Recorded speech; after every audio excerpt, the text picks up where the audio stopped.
কার phone ছিল ওটা? একটা কিছু বাড়ির মধ্যে ঘটছে, আর যাই ঘটুক না কেন সেটা ভালো কিছু ঘটছে না। কি ঘটছে সেটা আমাকে খুঁজে বার করতেই হবে। শোক নেই তো কি হয়েছে? শোক না থাকলেও তো কত মানুষ কত কিছু করে। আমাকে আমার কানটা ব্যবহার করতে হবে। কান দিয়ে আমাকে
নিশ্চয়ই চেকবুকটা রাখতে এসেছে।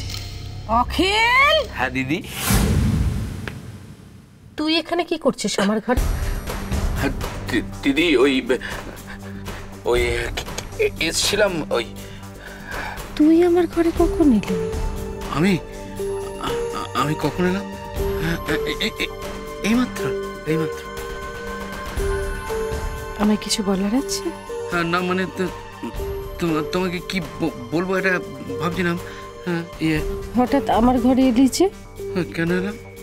ও হ্যাঁ, কি যেন বলতে এলাম তোমাকে, মনে পড়ছে না। মানে বুঝছো মানে মনে পড়লে না আমি তোমাকে বলবো। হ্যাঁ কি চলে যাচ্ছিস? আমি কেন ডাকলাম সেটা জানতে চাইলি না? ও হ্যাঁ, তুমি ডাকলে না? কেন ডাকলে? ওইখানে দেখ, আমার একটা চেক বই আছে।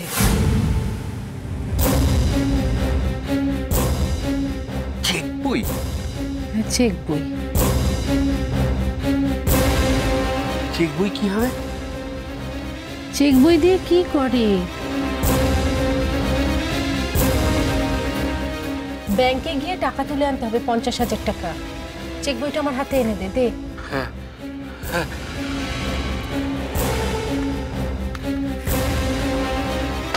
ওই আনলি?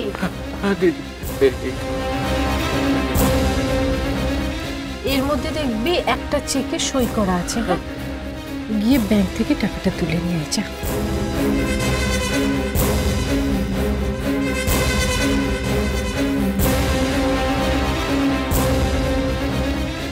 কি করি এখন?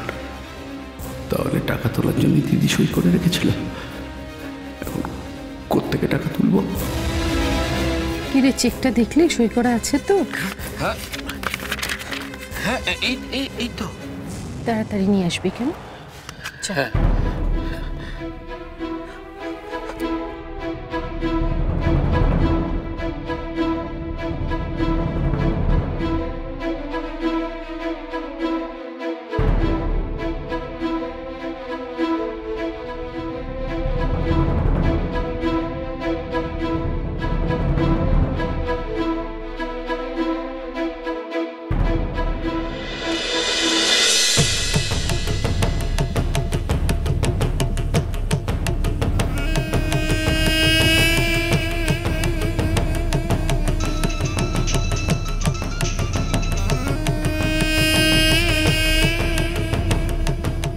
ব্যাপারটা কি?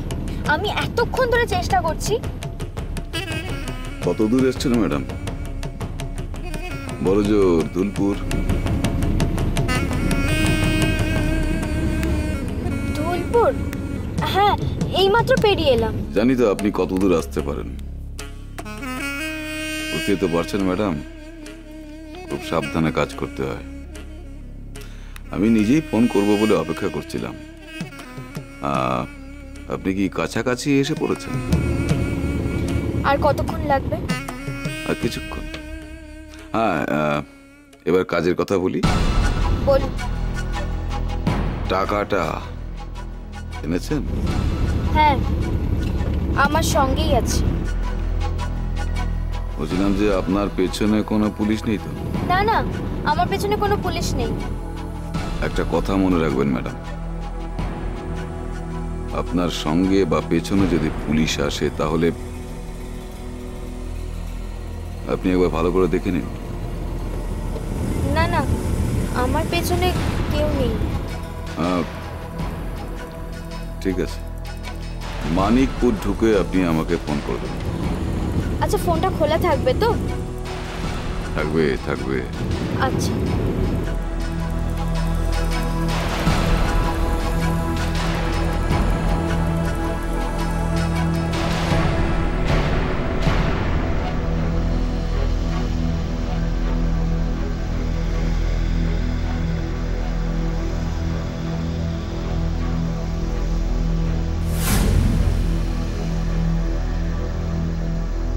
গাড়িটা কলকাতা থেকেই আমার সঙ্গে আসছে কেন?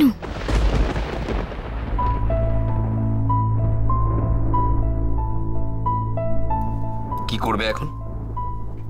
দিদি তো এক্ষুনি ডাকবে। দিদি যদি একটু আগে বলতো না। তাহলে কি করতে? কি আবার করতাম? ওই চেক থেকে 5.5 লাখ টাকা তুলতাম, তারপর ওখান থেকে 50,000 টাকা নিয়ে দিদিকে দিয়ে দিতাম, ঝামেলা মিটে যেত। যেটা হয়নি সেটা ভেবে লাভ নেই। এখন এটা ভাবুন যে মাকে কি করে টাকাটা দেবেন। আমার কাছে 50,000 টাকা থাকলে আমি অনেকক্ষণ আগে দিয়ে দিতাম। আর আমার কাছে তো টাকা থাকেই না। আর আমি তো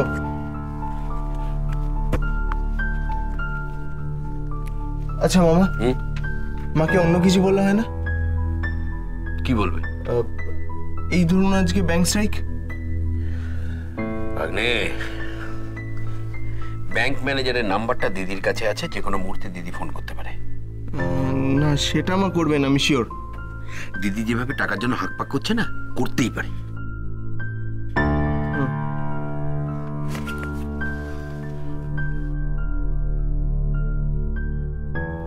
কিন্তু একটা কিছু তো করতেই হবে গো। আমার কি মনে হয় জানো, তুমি কারো থেকে টাকাটা ধার করো।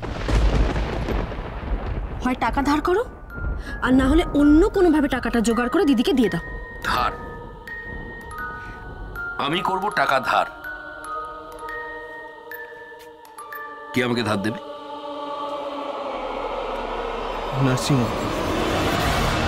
Yes, nursing home. নার্সিংহোম থেকে টাকাটা নিয়ে আসলেই তো হয়ে গেল। হ্যাঁ, এটা তো ঠিক বলেছো। তুমি একদম ঠিক বলেছো। তুমি এক্ষুনি নার্সিংহোমে যাও, ওখানে গিয়ে টাকাটা নিয়ে এসো, বলো দিদি চেয়েছে। আরে বাবা, অন্তত আজকে তো দিদি নার্সিংহোমে ফোন করবে না। যাও যাও যাও যাও। হ্যাঁ মামা, আপনি যান।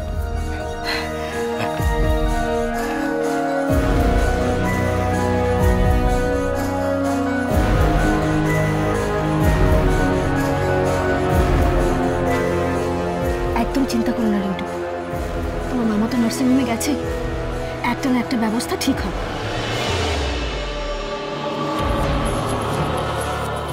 দাদা, মানিকপুর যাওয়ার রাস্তাটা কোন দিকে? এই সোজা রাস্তা। দাদা, বলছি মানিকপুরে যাওয়ার অন্য কোনো রাস্তা আছে? মানিকপুর? হ্যাঁ। ম্যাডাম বলুন না কত টাকা লাগবে? আমি না হয় অ্যাকাউন্ট থেকে।